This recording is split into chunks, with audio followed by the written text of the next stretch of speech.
Hello, my viewers and subscribers. Welcome back to my channel. Thank you for watching my first storytelling video. And I appreciate all of you. I appreciate and I enjoy reading all the comments. The comment means a lot to me. It really touched my heart to read some of those comments, because we all have a story, but it's only few people have a listening ears.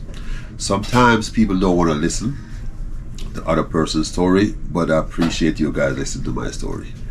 So right now I'm going to release part 2. It's a 3-part interview, so I'm going to release part 2. So please enjoy watching, sharing, subscribing. So when you subscribe, you'll be the first to be notified. Hit that notification bell. Thank you for watching. God bless you. See you. Enjoy watching. You work on Death Row, not true? Yeah, actually, I almost get killed on Death Row. No? Yeah? Yeah, man. Actually, working on Death Row was, I think, they had a riot there. Mm-hmm. I'm going to tell you something that's very disturbing. I stood there and the guy, them throw feces at me. Mm-hmm. The guy threw a bucket of feces. Mm-hmm. I never know feces was so heavy. When I look at my chest, my brother, it's like a bulletproof vest. It's lined with feces and toilet paper. Because you get stabbed in that same incident. It ducked me feces and I got stabbed. But the stab that I get is in my arm. Mm-hmm. I think one point the knife went through my hand. Yes. Because when the guy run out of the cell with the knife, everybody has run. But I believe if I had run, I would get stabbed in my back. So I stand up to that guy and I face him and he stabbed multiple times and I grab the knife, keep on grabbing the knife. Mm-hmm. You know what I mean? Mm-hmm. Mm-hmm. So I end up having to go to the hospital for treatment. Yes. You know what I mean? At that time,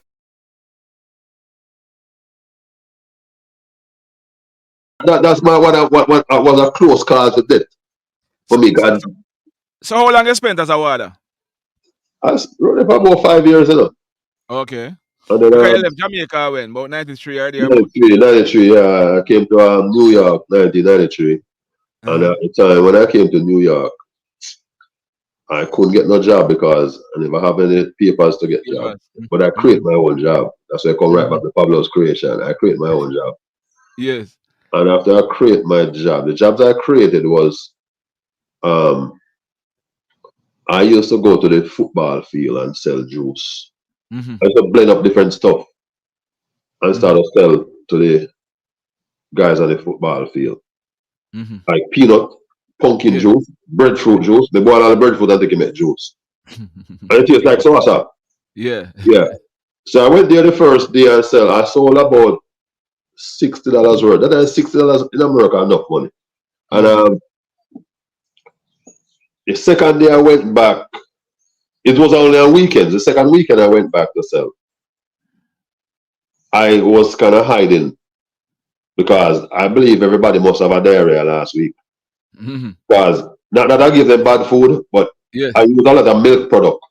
Okay. You know, I use milk. So I said, man, I don't know if it's gonna run them belly. But I'll try it again. So I heard a guy say, speak of the devil. See me. I said, devil are no good so. When me say, now no more juice. I say, yeah man, they make you bring it out. But he never knows that they're hiding, you know? Yeah.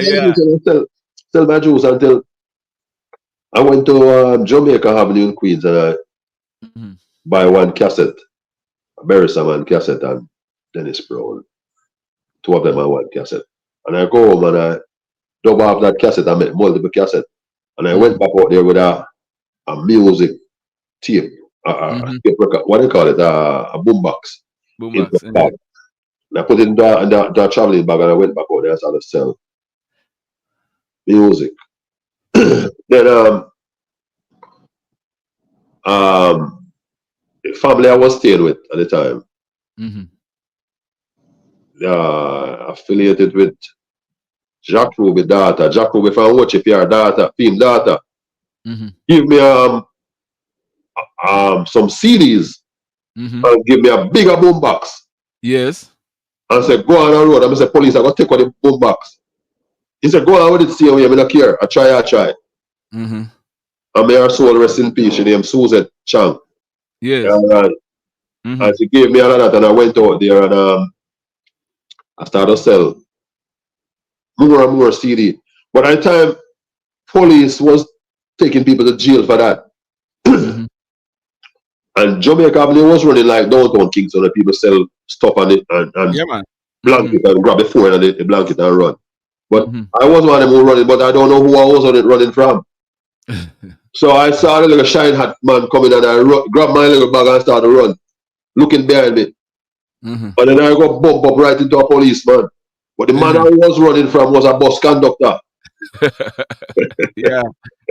So I run from a bus conductor and got bumped up with the police. The police said, he gonna charge me for peddling. So I thought he said pedaling. I said, but I wasn't riding a bicycle, sir. But it's selling they call street peddling. Yes. But at the time, I never know what was peddling. Yep. So he said, go home, and if I see you back out here, I'm gonna lock you up. And I went home and spent about 2 days down going back on Jamaica till I get to meet friends that selling CDs stuff, cassette. So I brave it out and started to sell my cassette. And I actually sold my cassette not before CD. I bought a tractor trailer from that. Buy a what? I buy a tractor trailer. Yeah. But I'm selling cassette. Yeah. Yeah, that was my first tractor trailer. And I bought my trailer and I parked it at Chuck Yard. And every day I go down there, I try to teach myself to drive. So I teach myself a lot of stuff. I teach myself to drive that tractor trailer. Yes. And I went and get my license. Actually, I went on the road about for a week with this guy hauling garbage. And from New York to Pennsylvania. And I realized the first time I went to this truck, he said, but you can't drive, man. I said, yeah, but I never drive with the trailer behind me. I hauled 80,000 pounds of garbage through Pennsylvania. Yes. Then I realized the first trip he sit in the passenger seat while I was driving. The second night the man went into the bunker and started to sleep. So you did it by your own? Yeah, and I said, but this man drunk or fool. Yes. Because of mountain rock climbing up. And I never draw down gear into a big truck before all in load. So when I was going up a hill, yes. And I said to him, Ray, what should I do? He said, drop the gear and chuck a boil long. I said, what do you mean boil long? And when I look behind me, I see much car light behind me. I said, well, I'll let people are dead tonight, you know. I'm going to drop the first gear, brother. I'm going to tell you from that time, I don't want no more teaching from you, but good. Yeah, you're by your own, you know. I go like this, I'm going to go get my license. And I went to Brooklyn, at least to a company, to haul garbage to Virginia and Pennsylvania and all the places. I managed to chuck, brother, and to tell you the truth, it was a rough experience, but it was a good one because I learned a lot. I never went to truck school, but I never know people in America have to go to truck school to learn safety and all that. I don't know about them things. So I hauled garbage to Virginia, and when I was going down, the guy gave me a whole heap of ticket for overweight. Yeah. Coming back up, the same spot on the other side of the scale, the guy another policeman pulled me over. And like Jamaica, we beg for a chance. You don't get a chance in America, brother. Me know. And yeah. Put the truck over like examiner on a ramp and go under the truck. And he come out with a bunch of tickets. Because they make police an examiner, you know, like Jamaica. So now he came out with a bunch of tickets and said, this amount of ticket. I said, boss, I'm making a chance. He said, chance? I said, I get a ticket going down already. And I can't afford that one. The guy said, let me see the ticket. And he look at the logbook and he don't match up the time with the logbook. He give me more ticket than that. Yeah. I log the ticket and my logbook is telling lie. Yes, yes. And he shut me down and put a sticker on my window. Guy said, you got to call a mechanic to fix the truck. And I don't have $1, brother. And I watch him till about, I stay there for about, he said, lock me down for 8 hours because I'm out of sleep. Because with your logbook of the show, you have at least 8 hours rest in between. Yes. At that time, he called the mechanic and the price, the mechanic tell me to change something on the truck. I never have the money. And he said, I can't leave till the mechanic fix it, as I go to jail. I just wait till about 4 o'clock in the afternoon and drive out. Then now I started driving on a different route going to Virginia. I paid the tickets. Coming back on a different route now. A truck man, a police officer pulled me over going through the toll. At the time, I employed a driver from Jamaica. Just came up on a filing. So you have his papers and everything. At that time, I don't have no papers enough. Really? Green card, no man. I run truck for a lot of years now, green card. I guess all of my trucking life in America, we all those years. We don't have no papers. No papers. Now we don't want to, that way before 9/11. We don't need a paper to run truck. Yes. So when my friend was driving the truck, I employed him to drive the truck. I still want to go back and sell my cassette at the flea market. Yes. He was driving the truck and the police came. No, I was driving the truck, but he was sitting in the passenger seat, sorry. And the police walked from behind the truck coming up towards him. I watched him through the window, through the mirror. And I said to my friend, said, draw a line to this logbook. He said, what line? I said, draw one line. I said, oh, he just come from Jamaica, understand? And he said, this line is no. I said, draw one longer line. So when I gave it to the cop, he said, the cop asked me for driver license registration, medical card, logbook, yes, bill of lading. 5 stuff they asked for. Because you have to show the ticket of what you was all in and what you all. So yes.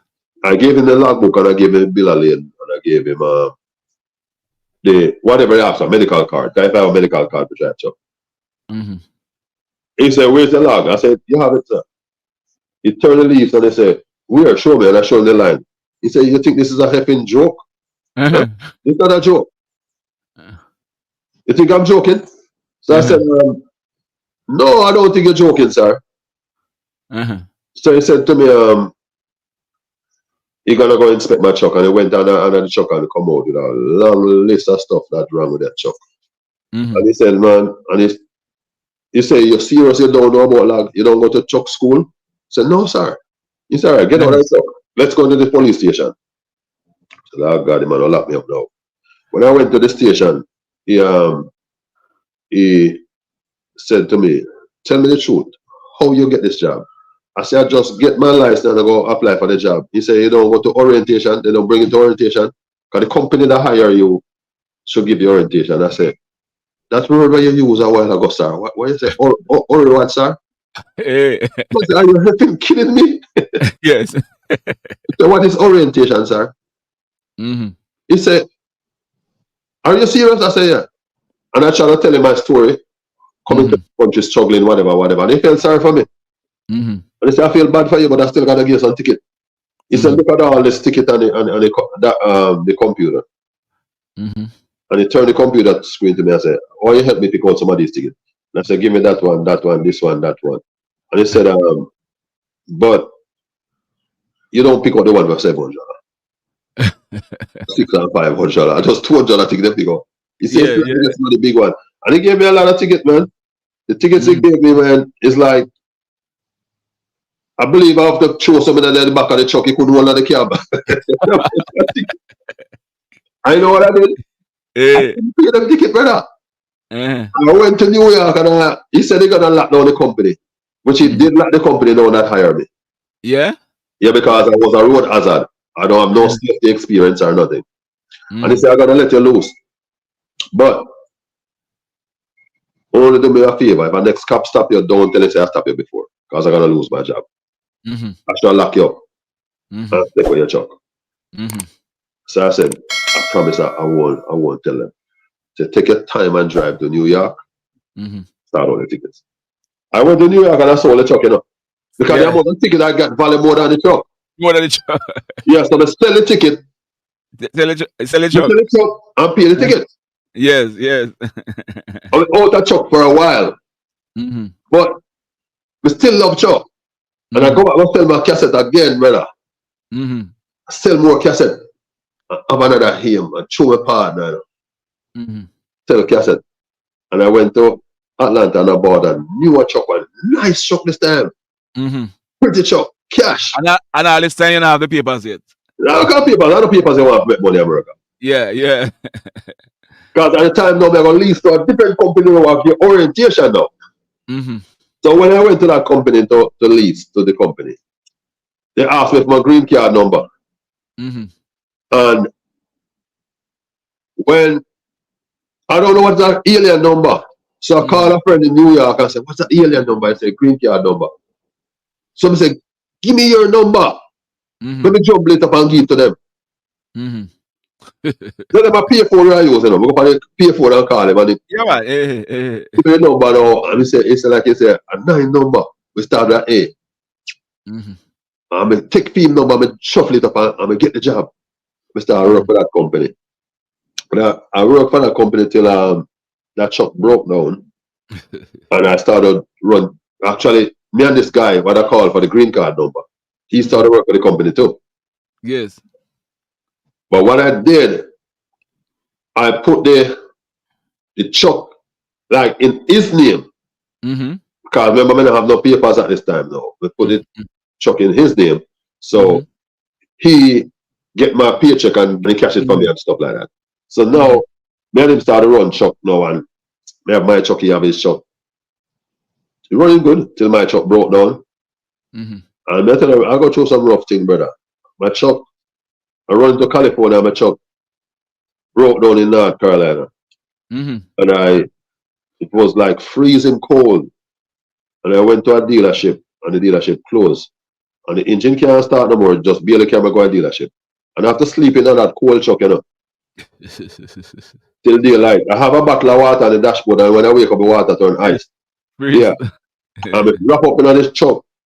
And in the middle of the night, I get up and go walk and look for a hotel. And I couldn't find a hotel. And I have to walk back through the cold, come back to the truck. And I sleep in that truck till daylight, and haul the truck into the thing. They take something and throw it into the bay. And the guy charged me $1,100 for diagnose. And I said, how much it gonna cost to fix it? He said, it'll cost $10,500 to fix. I have no money, brother. Yeah. I asked him if he could keep the truck for me till I go run with my brethren now. My other friend now, we're gonna run team. So I make up some money and come back. And I started running with my friend now. I was in New Jersey now. Pick up a load in Jersey to go to California. Then after I pick up that load, it's like walking towards the truck. A voice came to me and said, like, remember I told you about death experience, you know? So the first close death call I get was on death row. Death row. Yeah. That was the second time now where I walk into a truck and a voice says something like, you're gonna die. And I said, my God, look, goosebump on my skin. And I showed him the goosebump, say, yo, something gonna happen to me. And he said, what happened? What happened? He said, a voice just come to me and said, I'm gonna die. No, I can't interpret what the voice said, but it's nothing good. And he said, man, it's quite the foolishness. And he tossed the key to me and said, matter of fact, you take first drive. Yes. And I drove the truck from New Jersey to West Virginia, which is about 6 hours, 7 hours. So I pulled over, he started to drive now. I went into the bunk. Then I woke up in Tennessee, and I said, why are you going so slow? He said, looking for an address for the first drop. And I said, where's this? He said, he gave me the paperwork, and I look at it and said, he said 1850 LM Pike. So I said, LM Street, on a good name, brother. Freddy Krueger, I wonder if I hear something I got dead. And he say, you wake up with the F-ray again, brother. You wake up with the foolishness. I say, but I still feel like something I got dead. And I get out of the truck and walk to the office with the paperwork. And I gave it to the little guy. The guy said, go to Bay 1. You have Bay 1, Bay 2. Which is, Bay is a door that you're going to deliver. So I back up to the warehouse. But when I back up on his door, there was an extended ramp on top of his ramp. And I couldn't move, like a big concrete slab. So the forklift wouldn't go into the truck. So now he take out what he could take out with his hand. And then he said, pull forward into the yard and he will come out there with the forklift. He came out with the forklift and started to lift up a huge box that fit up into the truck, just like a cake. And he started to pull that out. By the time when he pull up there, the forklift wheel, because the forklift back wheel take lap. The forklift wheel turn at the handle. It wasn't straight. So when he pick up a box and reverse out with that crate, the crate swing and flip on top of my brother. The crate is about 7 feet by about 8 feet high. Yes. It's like a king size bed. And imagine a king size mattress flip from your shoulder length and drop on top of it. And that's a mattress. Whoa. And this crate is as heavy as a motor car. It's 2,500 pounds. Yes. Drop from my shoulder height and bring me down. And I was underneath that crate hollering for my life, brother. I was hollering and I was hollering. My friend tried to lift it, other persons come out there trying to lift it and nobody could lift it. And I remember I was still conscious. My friend said to that lady, well, call 911. The lady said, I already did. And you rush the lady like you want to slap her and say, you hear me say, go call 911. And the lady run off again. And at the time, the guy was still on the forklift, hollering and say he didn't come and leave his yard to kill nobody. And my friend said he went to him and said, he's not dead yet. And he took him off the forklift. Luckily, he could drive forklift and use the forklift and lift the crate off me. And when he pulled me out and pushed his, because it was about 35 degrees out there that morning. And he took off his jacket and he pushed his jacket under my head. But the cold ground was a very, it was my only comfort. Yes. Because I was in so much pain that the ground was so cold and I feel so good later when he put his jacket under my head. I pull the jacket out and I lay down on the cold ground still. You know? When I look for my leg, at the time when he pulled me out, I want to get up and run. Because that crate seemed like a monster gonna eat me. So when I look, my foot was up under my crotch and my pants was ripped with the bone sticking out through my pants. Because the left part of my leg was like, my left leg was like D-bone, like a big split. Yes. And the bone bust the jeans and push out through the jeans, you know. So one up from below my knee go down, you know. Yes. And a big pink bone is push out through the jeans. Whoa. And my foot, the up under my crutches. I said, God, my foot broke. So my jeans like when you wash clothes and you wring the clothes. Yes, yes. And he said, yes, your foot broke. Man said, when the thing drop in here, when bone them broke up, man. Wow. And at the time, I'll tell you something, my brother. You see, in life, always give God thanks, my brother. And always be thankful for no matter how little it is. Because I try to live like there's no tomorrow. Be grateful, be thankful, and be kind. Yes. Because me can tell you this of a fact. When death come your way, I just death. And all your plans start to come in front of you. We can tell you of my experience. All of the plans that I have start to unfold in front of me. Yes. Yeah, and it's like at that time I have a moment with God. We can't tell what God look like, but he was underneath that created me.